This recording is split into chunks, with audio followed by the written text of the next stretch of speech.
Does the bar crash on you in the snatch or the clean?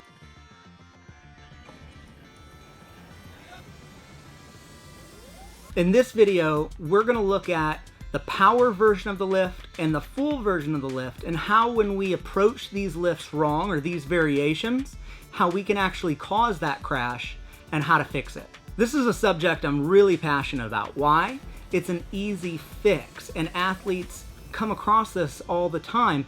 If I had to say why, I think it's because more and more often people are saying, hey, do this power or do the full version, and lifters start to create them into their own movements. So if I asked you the question, what is the difference between a power version of the snatch and the clean and a full version of the snatch and the clean, how would you respond?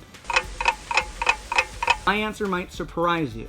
The only difference between a power and a full version of the lift is that in the power, we put on the brakes before it pushes us too low. Other than that, there is no difference. They should be identical, except one, you put on the brakes and you don't let it push you below parallel. You stop it. So when we work a power and when we work a full movement, we're still working towards the goal of the snatch and clean. That's a variation. If we make the power its own movement, no longer would it be a variation, it would be its own lift. So if we're trying to pull the bar higher and higher, and we're messing with that vital thing that is the timing, the core of the lift, that change of direction, we're making the movement its own lift, and that is not good. Let's look at the other side of it. Now let's look at changing direction and going down. So if you're thinking to yourself, a power, I pull high, well, a full, I have to get into the hole to receive it. I want you to be careful with this thinking. If we're beating the bar down and we get underneath the bar before it's there, it's gonna be a lot like a hammer hitting a nail. It's gonna crash on us. Okay, now what we wanna do in this situation, a cue that we can use is we wanna meet the bar or pull to the bar. Now, I have a couple videos I found for you. I think they're great examples. They're 230 kilo clean and jerks, okay? Now we're gonna focus on the clean here and look at this shot. The question I'm asking you is, are they receiving the bar or are they standing up? Look how high they are. Look how they're slightly above parallel, if not at parallel, depends on how you wanna argue it, okay? Let's play the full video real quick.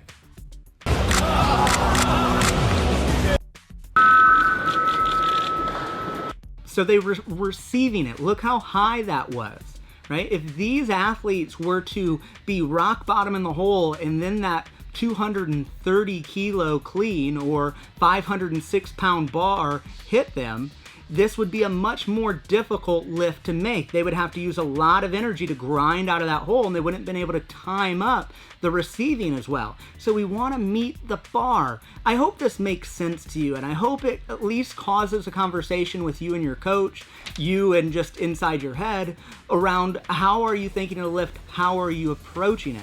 If we're beating the bar down there, we can absolutely be causing the crash that is frustrating us. So again, think of pulling to the bar, meeting the bar, not catching it in rock bottom. And with the power, remember, it's the same movement. We're not just trying to pull it high. We must change direction and then put on the brakes to keep that a variation of the lift versus its own lift. So this is a conversation we have all the time at Project Lift with athletes, trying to help them understand how to move, and it helps them. So I hope it helps you. Good luck.